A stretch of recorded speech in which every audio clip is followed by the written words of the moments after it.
I swear to God, I wasn't gonna talk about Jake Doolittle again, okay? This guy came onto the internet last week and did this whole blackmail thing, tried to get his big, rich, famous YouTuber friends to give him money for his little charity or whatever. It all blew up in his face and it made him look like the biggest joke, the biggest clown on the entire platform. And then the entire internet dogpiled on top of Jacob Doolittle. This guy kinda sucks so much, but today I'm unfortunately gonna have to talk about this guy again because he just made a video called Addressing Everything, where he addresses everything. We're not gonna watch the entire thing. The whole back half of this is him just going through his medical records, and I don't care about that whatsoever. He's out there trying to prove that chronic Lyme disease is real because he was bitten by a tick when he was a child, and now he still has the symptoms all the way up until today. He says his brain doesn't work. He says his eyes doesn't work. He gets migraines when he tries to read, write, stand, or use his knees, and it's all because of that blasted tick that bit him when he was 3 years old. So I'm not here to talk about that tick. That tick is way too ridiculous to do any sort of commentary on, okay? But the first half of this video, entitled Addressing Everything, has a lot of interesting things to jump into, and today I intend to do just that. But before I do, hey, hi, hello, my name is Dan Frampton, and this is the art of slop. If you comment within the first 3 hours, I will reply, and that, my friends, is a Frampton guarantee. Follow me on Twitter, Blue Sky, and Instagram while you're at it, alright? After I made my first video, I realized that this guy's real name is Jake Doolittle. I honestly thought Doolittle was a fictional last name for Dr. Doolittle. I didn't think it was real until a news story about this guy came out. Well, Nick DiOrio posted it and it was really funny, and I was like, hey man, this guy's real name is Doolittle? That's so funny. Anyway, let's see him address everything. By the way, I will be pausing this video a lot. So if you're down there clicking and clacking, hey, stop pausing the video. This is the kind of video it is, okay? I am reacting organically and from the seat of my pants. Hello everyone, my last video sucked, and the following live stream of me in the hospital trying to see what my audience thought of the video and if everybody hated me. Is that how normal people talk? And my subsequent live stream from the hospital where I was seeing if people liked me still or whatever. Very interesting cadence to your voice, and also a very interesting way to start this apology video. So my last video sucked, as if that's immediately going to get us on board with you. You have to do a lot more than just admit that your last video sucked. Why did your last video suck? I need you to explicitly tell me that you think that it was a scumbag move to come on and manipulate and blackmail your friends. Remember, Jacob Doolittle, when you said I could name names, but I'm not gonna name names, but in my next video I'm gonna name names if you guys don't give me money for my charity? Well, you gotta apologize for that, because that was wrong and evil and actions of a bad friend. Because if you forget, this guy collaborated with big rich YouTubers and was all sour that those big rich YouTubers didn't contribute to the nonprofit organization that Jacob Doolittle runs called Never Stop. So please, Jacob Doolittle, apologize for blackmail. I want it to be known that that live stream was not a response to the videos made. At the time, there was one video made about me, and I went live against my fiance's wishes. She was texting me the entire time telling me to get off live, but I thought that I could explain what was going on while in the ER, in a lot of pain, and dealing with insurance shit. I was literally like, I'll go live, I'll see what the audience thinks, and then hopefully this will all be over. I can explain everything. How is that even a thought process that enters your mind when you're in a hospital, when nurses are coming in and out of the room, when you're in the middle of doing tests and getting results and all this kind of stuff? So silly, man. And honestly, as silly and as stupid as that live stream was, you coming in to check in, you coming in to quickly apologize, as much bad optics as that is for you, Jacob Doolittle, I don't care about any of that. What I care about is you manipulating your rich friends and trying to blackmail them into giving you money for your organization. And it's so funny to me that he operates this like virtuous, selfless little organization to give money to people that need it, but he's doing it in a way that people would classify as scummy. But first of all, going live and trying to talk about that kind of stuff was really dumb. Also, being in pain, not in a good mental state, and in the middle of talking to nurses. In one sentence, he's already giving you 3 different excuses. I'm in a hospital, it was really dumb, I'm in a lot of pain, and there are just nurses everywhere. How could I focus and give a proper live stream in those conditions? Man, people like this are crazy. Not only did I go live thinking that I could clear everything up in the span of 20 minutes while waiting for results from knee scans. The way that he just chuckles there knowing that it's dumb as hell. There's a lot to address, and thinking that I could clear things up while on a vertical live stream holding the phone below my chin is clown behavior. I was genuinely trying to compartmentalize everything that was going on, and there was one video that was made and H3 was going live, and I was like, okay, so if I address this, then there's nothing to talk about, everything's all good, and then I can focus on my health. And in reality, while in the hospital live streaming and getting results like that, it only made things worse. Okay, so more excuses, more I only blackmailed my friends because I was in the hospital, but he still didn't even mention the blackmail part. That's the part that you need to apologize for. All of these excuses don't add up, man. Oh yeah, it was really dumb of me to do a vertical live stream in a hospital, apologizing for the blackmail that I just committed. What? So this, I guess, is my response to everything that's been said. I want to start out by saying the video that I posted, I was very upset recording that. The attitude and the tone, everything was bad. I came across as annoying and entitled. And prior to recording that day, I had been dealing with one of the first big major health scares that I have had in the last 3 to 4 years. God damn, I want to this guy. Okay, so I was making this video, I was really upset, I was really angry, I was really annoyed. All of these caveats, all these excuses. Shut the fuck up, buddy. Nobody cares about that. And then he goes, then you gotta realize I just had the biggest health scare of my life. This is insane, bro.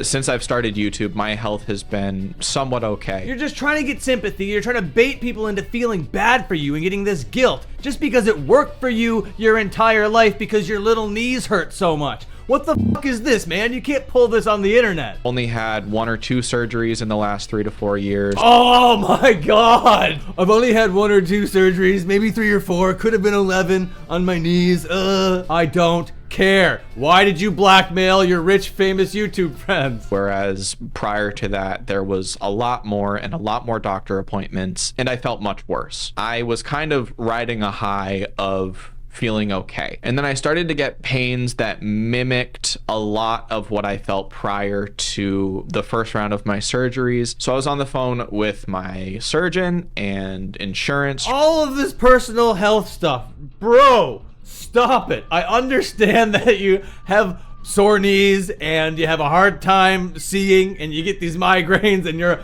in all sorts of pain or whatever. But to throw all of this in the addressing everything video where you just have to address blackmailing your friends and how stupid and scummy that was, it's just wrong place, wrong time. And you were talking about clown behavior earlier. Good God. Approved, but it wasn't able to be approved because I needed an x-ray first. I recorded that video with no notes or preparation. It was 45 minutes as a raw file, and I sent that off to be edited and thumbnailed. It came back as 15 minutes, and I dragged and dropped it. Okay, people, this is not how you do YouTube. At any level, you have to care about it just a little bit more than this, especially if you recorded it in vitriol, in anger. You know what I mean? You can't just send out this hot, toxic piece of garbage to an editor, him edit it, send it back to you, you not even look over it after you know the raw file was 46 minutes long and you get back a 15-minute video and you just upload it? What the hell, dude? Again, another excuse though.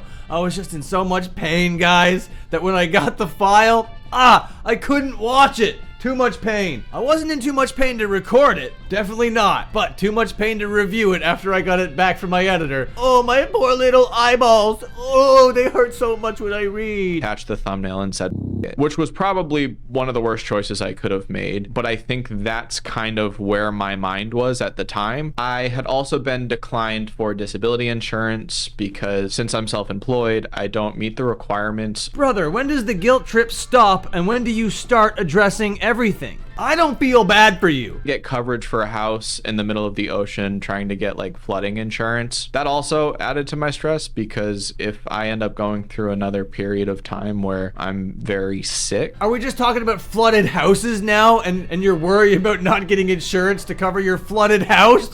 Where is this going, Jacob Doolittle? I am going crazy. My brain is soup. I am absolute mush right now. This is supposed to be a slop channel. I don't have any sort of backup plan. I had no topics to talk about. I had just watched a video of a YouTuber talking to the camera and ranting about like things that he was passionate about. And I was like, okay, I'm gonna do that. And I'm upset and I'm scared and I'm frustrated with everything that's going on in my personal life. So who cares? That is crazy. That is absolutely maniacal. I'm inspired by this guy that went on a crazy rant, so I'm gonna do a crazy rant of my own. No ideas today, might as well try blackmail. What, dude? So crazy. Absolutely.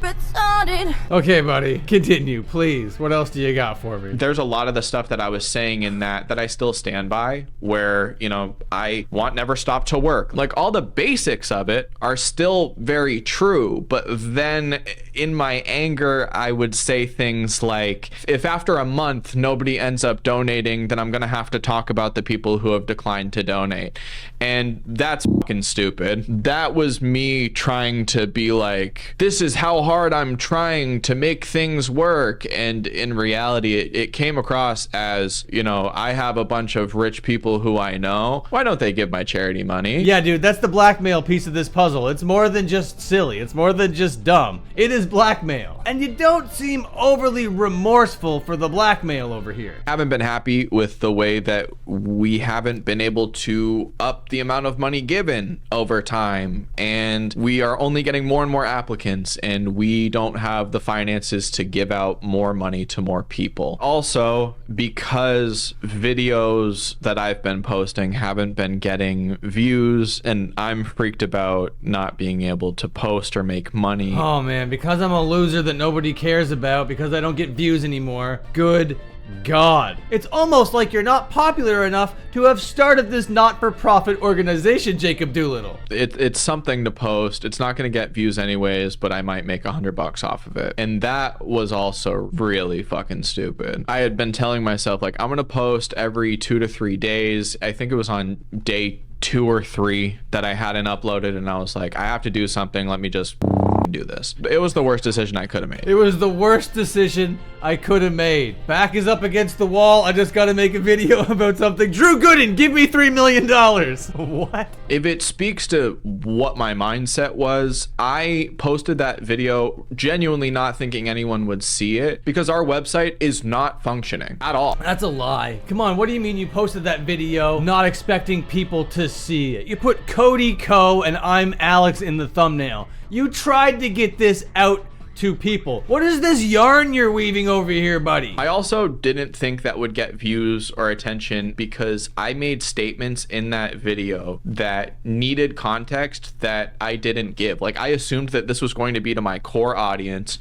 That is still not an excuse to make a bad video. I made a bad video. I withheld context because it was only going out to the plebs that are already subscribed to me. I wasn't expecting this to go outside of my subscriber base, so I made them a bad video. I'm a slopper. And hey man, I understand the slop grind. And when you're slopping, you still gotta kind of provide the right kind of details and context and tell the full story. Otherwise, you're a little bit of a scumbag. Nobody who I was talking about would see it. It wouldn't be a big deal. And then now it's a whole thing. I said that no nonprofit gives directly to people like we do, or something like that. And so my core audience knows that in previous videos I've talked about, like, I think it's really cool that we're able to give money through PayPal and have it in the recipient's pockets within seconds. But without context, that's me saying, no other nonprofit does what we do, we're the best, while we're giving 500. I mean, it doesn't make any sense. No, that doesn't make any sense. You came across like such an entitled little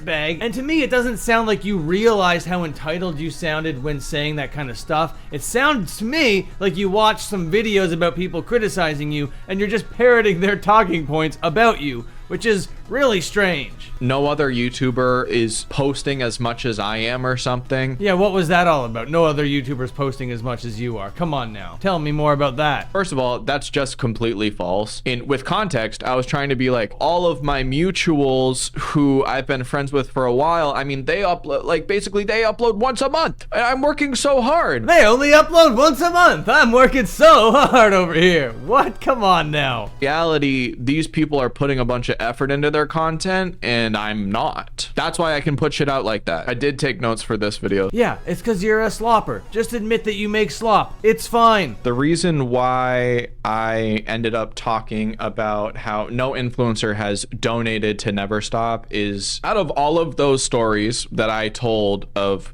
people not giving to Never Stop, one of those happened recently, and that's the one that spiraled me into a tizzy. So a YouTuber reached out to me and wanted to get on a call and wanted to hear more about my nonprofit, and we talked about like all this different stuff. I got my hopes up. Like, this was somebody who could change Never Stop, and kind of was saying things like, you know, I want to hear more about your nonprofit. Let's talk more about philanthropy. Let's do like, and so in my head, I was like, holy shit, we are, I mean, this is amazing. And then that person stopped talking to me. Why did the person stop talking to you? Here you are withholding context again. People don't just like stop talking to people for no reason. Normally, it's tied to like you being a weirdo in the DMs, you being caught lying or doing things in bad faith. And if this person is coming to you genuinely being like, let's talk about philanthropy, let's do something together, I'm really excited, and then they stop talking to you, there's probably something going on there. At least in my mind, that's what I'm thinking. That I've talked to other influencers and used that against them, and that was really fucking shitty. And I don't want to give too much detail about this situation because this whole idea of threatening to say names was so stupid in the first place that I don't want to now have this video be me releasing a name. But like, it wasn't just stupid, it was malicious, it was vindictive, it was petty, and at the end of the day, it was blackmail. Like, I built up in my head over the span of a week different possibilities of working with this person and pitching things, and they had reached out to me. Okay, yeah, I get it. They reached out to you, and your acknowledgement of that it was stupid is fine and dandy, but you didn't apologize for it. You didn't say sorry. Instead, you just piled more excuses on top of it. I was being led along. I was being led astray. I got my hopes up in the air, and I thought that this rich, famous YouTuber that could have changed everything for my organization was gonna swoop in and change everything for my organization. And when he didn't, and when this person stopped talking to me, I lashed out and I went on a spiral. Okay, they stopped talking to you. I'm guessing from your behavior, it's because you're a little bit of a spurg. And instead of being like, yo, I'm not gonna deal with you ever again, you're a bit of a spurg, they just like ghosted you and left you unread. And that's how most people operate, unfortunately. That I put too much like pressure on that whole situation. I don't think that anybody is obligated to give me money. It is all out of me just being frustrated that things aren't going as well as I'd like them to be. I'm not making enough money to really change anything with the outcome of Never Stop. And I started to find like situations where I was like, oh, well, that person I spoke to a few times and they didn't give me money, so I could use that to back up my claim and argument that people should give me money. And I apologize for making people feel pressured and like hinting at outing people who didn't donate. There is a huge difference in saying I apologize for and then listing a bunch of things and saying genuinely I'm sorry for the behavior. I understand that it caused X, Y, and Z, and it is genuinely my intent to not cause those things again in the future. So I'm gonna behave in these ways, A, B, and C, so that doesn't happen ever again. End of apology. It does not need to be 28 minutes of you just layering in excuses, guilt trip, trying to tell us these vague stories about people leading you on, maybe sending you down like this wild goose chase or whatever. None of these little conversational accoutrements are winning you over in my eyes, Jacob Doolittle. It's just making you look 100 times worse and more stupid, malicious, vindictive, petty, and that you're not above committing blackmail again in the future. I've been taking notes for like 2 days trying to get everything in order, but now that I'm reading this back, everything's not in order. This took you 2 days to put this together. This jumbled mess of an apology where it only needed to be 3 minutes at the very most. You've made a 3-minute apology before, Jacob Doolittle. I watched it here on this channel. You made it about exactly a year ago. We do not need to watch any more of this guy talk about anything else. He's just gonna get into his little tick bite over here and be like, chronic Lyme disease is a real thing. I'm not here to have the chronic Lyme disease argument. But he's out here claiming that he got the opposite of whatever Peter Parker got. He was bitten by a radioactive tick and his knees fell apart. I don't know, dude. So if you're out there with a couple extra shillings in your pocket and you want to send it to a charity, you want to give it to a not-for-profit organization, I do not recommend this guy over here. Jake Doolittle and his little scheme operation known as Never Stop. Oh, yeah, one more thing before we get out of here. Never Stop was a clothing company first, then he started a second separate organization, named it Never Stop because he liked the name, didn't understand how naming the two things the same thing was going to be confusing to people, and then still only gave 10% of the profits, of the shirts, of the merch, to the organization. Very convoluted, very stupid, not a good businessman, not a good philanthropist, not a good creator, not a good person. Jacob Doolittle, get fricked, buddy. I've been Dan Frampton. That was The Drama. Thank you so much for watching. Please remember to like, comment, and subscribe. Until my next upload, watch another upload. Okay, take care and have a good one.